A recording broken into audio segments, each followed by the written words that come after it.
Qala Allah Ta'ala fil Qur'anil Karim. A'udzu billahi minasyaitonir rajim.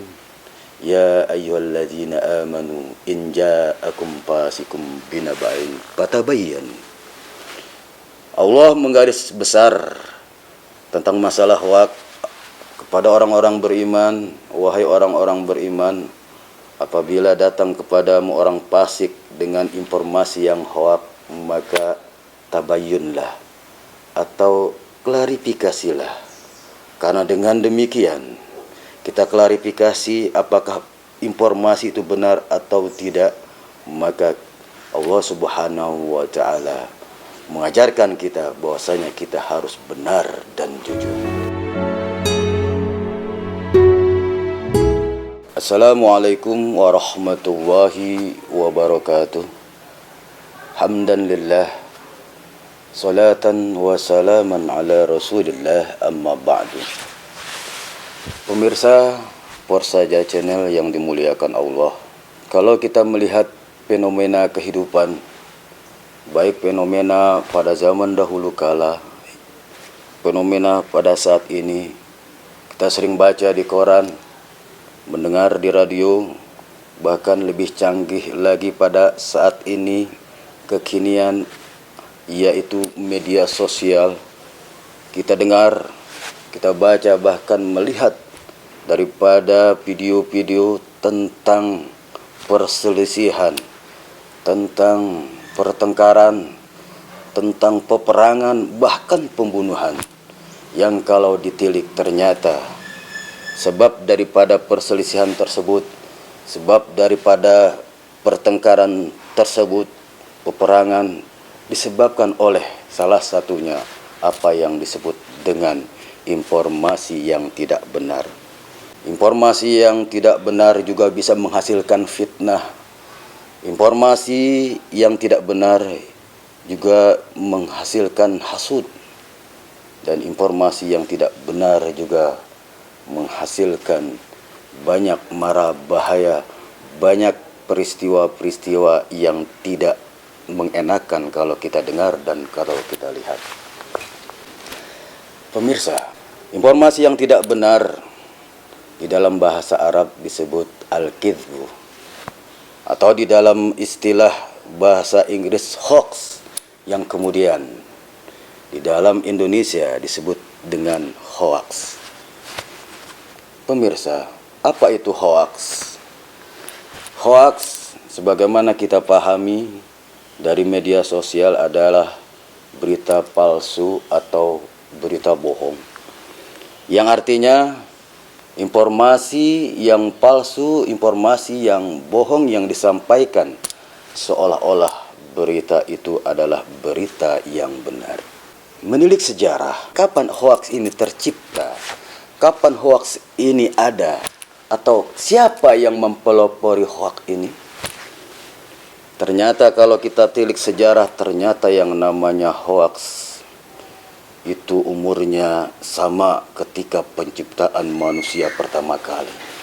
Sejarah mengatakan ketika Nabi Allah Adam alaihissalam diciptakan, kemudian didampingi oleh Siti Hawa, kemudian ada perintah Allah kepada seluruh malaikat dan juga iblis untuk bersujud di hadapan Adam, menghormati Nabi Allah Adam. Maka ketika itu ada satu yang tidak sujud, yaitu iblis. Aba wastakbar, dia enggan dan dia sombong dan dia takabur. Karena apa? Ya Allah, Kau ciptakan aku dari api, sedangkan Adam Kau ciptakan dari tanah. Maka saya tak sanggup untuk sujud di hadapan Adam karena saya lebih mulia darinya. Kesombongan ini melahirkan kebencian. Kesombongan ini melahirkan dengki dan iri terhadap Nabi Allah Adam, sehingga iblis melakukan suatu daya upaya. Ketika ada daya upaya iblis, pertanyaannya adalah, apakah iblis mendaya upayakan menghancurkan Nabi Allah Adam dengan memeranginya, dengan memanahinya? Ataukah dia menghancurkan Nabi Allah Adam dengan membunuhnya, dengan menusuknya dengan pedang? atau membakarnya hidup-hidup. Tidak. Ternyata tipu daya iblis itu dilakukan dengan satu langkah yang kita namakan hoaks. Allah berfirman dalam surat Toha ayat 20. A'udzu billahi minasyaitonir rajim. Fawaswasa ilaihi syaitanu wa qala ya Adam hal adullukum ala syajaratil khaldi wa mulkin la yabla. Maka ketika itu iblis menggoda, membisikkan kepada Nabi Allah Adam suatu bisikan godaan, yaitu, hai Adam, maukah kutunjukkan kepadamu sesuatu hal, yaitu syajaratul khuldi, pohon keabadian, dan mulkil la yabla, yaitu kerajaan yang langgeng. Jadi iblis memperdaya Adam alaihissalam, memusuhi Adam alaihissalam tidak dengan kekerasan, tetapi dengan hoaks. Dan iblislah pelopor hoaks pertama kali ketika dia menggoda Adam.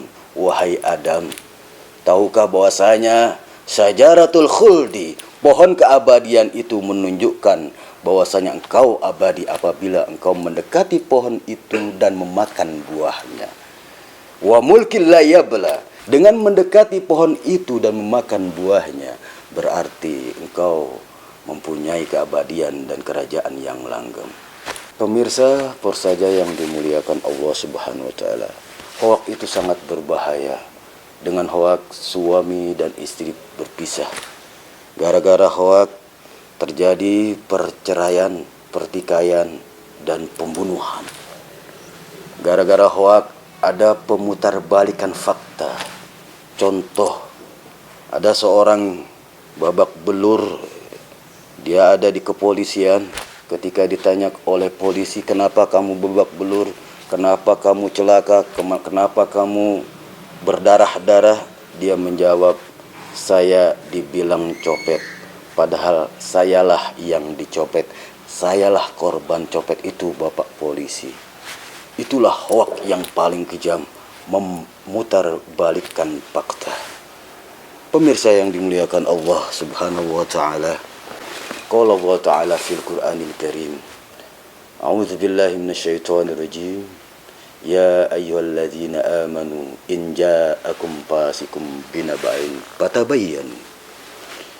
Allah menggaris besar tentang masalah hoaks kepada orang-orang beriman. Wahai orang-orang beriman, apabila datang kepadamu orang fasik dengan informasi yang hoaks, maka tabayyunlah atau klarifikasilah.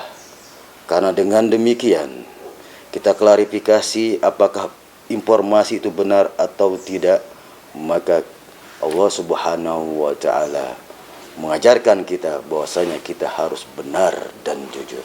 Ketika kita menerima informasi yang hoaks, kemudian kita tabayun dan ternyata informasi itu tidak benar, maka jangan disebarkan.